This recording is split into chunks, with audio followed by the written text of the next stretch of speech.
For decades, right, we've known her as the Barefoot Contessa. She is the picture of effortless elegance. But Ina Garten's journey, it was anything but effortless. In her new memoir, she unpacks a whole lifetime of work that led her to this really powerful realization about success. And let me tell you, it has nothing to do with just being lucky. Let's get into it. Okay, so we have to start here with this classic definition of luck from Oprah Winfrey. It's a philosophy so many successful people live by. But for the longest time, Ina Garten, she just didn't see it that way at all.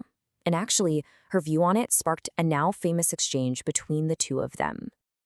So get this. Back in 2010, Ina's at an awards ceremony, and she gives this speech where she keeps saying her entire career was just simple luck.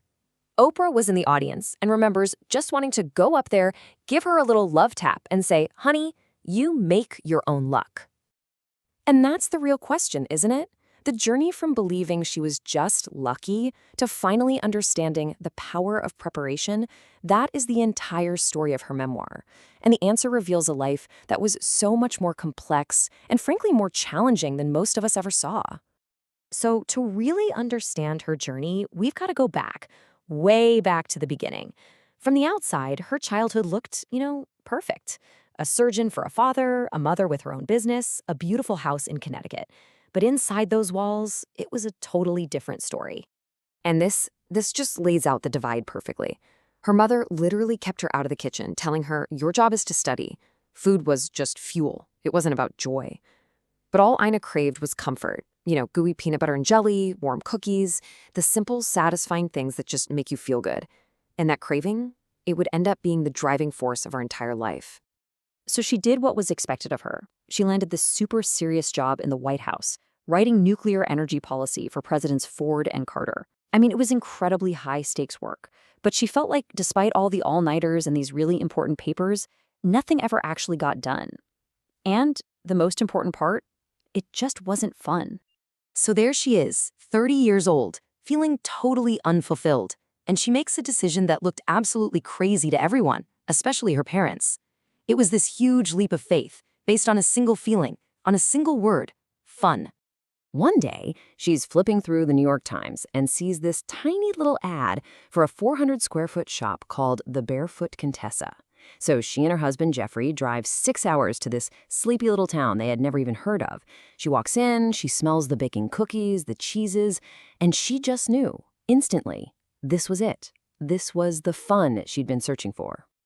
And even though she had zero experience running a business, no clue what she was doing, her husband, Jeffrey, gave her the one thing she never really got as a child: encouragement. He always told her, if you do what you love, you're going to be great at it. He believed her passion would be the key. This idea was backed up by a therapist who gave her this incredible metaphor. Basically, stop standing on the shore wondering what if. You have to actually jump into the pond to see how the water feels.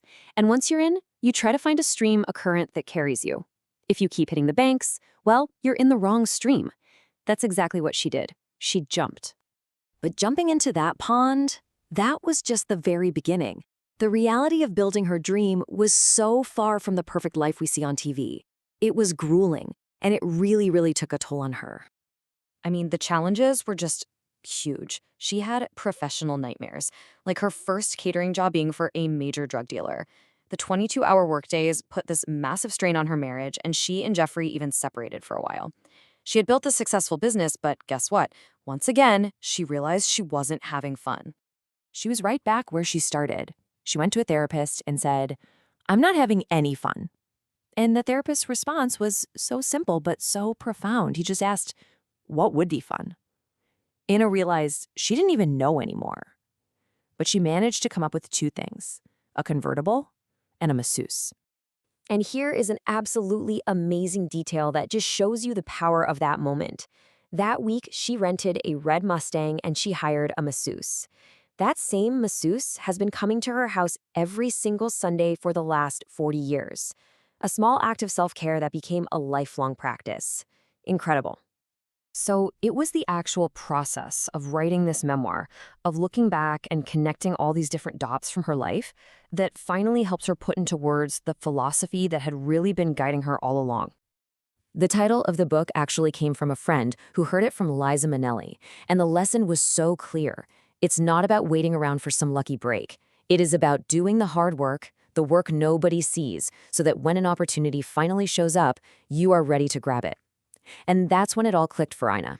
That's when she realized what her life had really been about. You see, she's never had some big 5-year plan. Her whole approach, her whole philosophy, has been to just live in the present moment and do it as well as you possibly can. And through that, she found her true purpose wasn't really about food at all. It was about connection. And this, right here, is her ultimate takeaway. She realized her work, whether it's a recipe for a cake or a TV show that teaches you how to cook, it matters because it gives people tools. Tools to make themselves feel good and to make other people feel good. It's about bringing soup to a friend who's sick. It's about looking at someone and telling them, you matter to me. So, after hearing Ina's incredible journey, it kind of leaves us with a question for ourselves, right?